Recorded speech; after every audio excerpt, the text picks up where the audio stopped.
ఎముకల ఆరోగ్యం, రోగనిరోధక శక్తి మరియు మానసిక ఆరోగ్యానికి విటమిన్ డి చాలా అవసరం. ఇది కాల్షియం అబ్జార్ప్షన్ కి సహాయపడుతుంది, రోగనిరోధక వ్యవస్థకు మద్దతు ఇస్తుంది, బోలు ఎముకల వ్యాధి అంటే ఆస్టియోపెరోసిస్ వంటివి రాకుండా కాపాడుతుంది. విటమిన్ డి యొక్క అవసరము వయస్సు మరియు ఆరోగ్య పరిస్థితిని బట్టి మారుతూ ఉంటుంది. పెద్దలకి రోజు 600 ఇంటర్నేషనల్ యూనిట్స్, వృద్ధులకి 800 ఇంటర్నేషనల్ యూనిట్స్, చిన్నారులకు 400 ఇంటర్నేషనల్ యూనిట్స్ అవసరపడతాయి. అయితే విటమిన్ డి అధికంగా ఉండే 10 సూపర్ ఫుడ్స్ గురించి ఇవాళ మనం తెలుసుకుందాం. గుడ్డులో ఉండే పచ్చసొన విటమిన్ డికి సహజ వనరు. రోజుకి 2 గుడ్లు మీ అవసరానికి చిన్న మొత్తాన్ని అందిస్తాయి.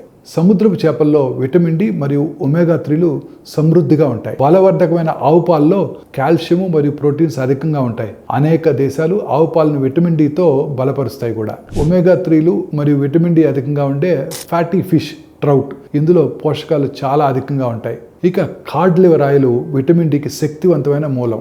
బలవర్ధకమైన అల్పాహార తృణధాన్యాలు 30 గ్రాములు కనుక తీసుకున్నట్టయితే 80 ఇంటర్నేషనల్ యూనిట్స్ నుండి 100 ఇంటర్నేషనల్ యూనిట్స్ని అందిస్తాయి. అలాగే బాదం, సోయా, ఓట్ పాల్లో తరచుగా విటమిన్ డి ఉంటుంది. కొన్ని బ్రాండ్స్ జ్యూసుల్లో కూడా విటమిన్ డి మరియు కాల్షియంలు కలుస్తాయి. ఇవి అప్రాక్సిమేట్లీ 250 ml కు ఒక దాదాపు 100 ఇంటర్నేషనల్ యూనిట్స్ని అందిస్తాయి.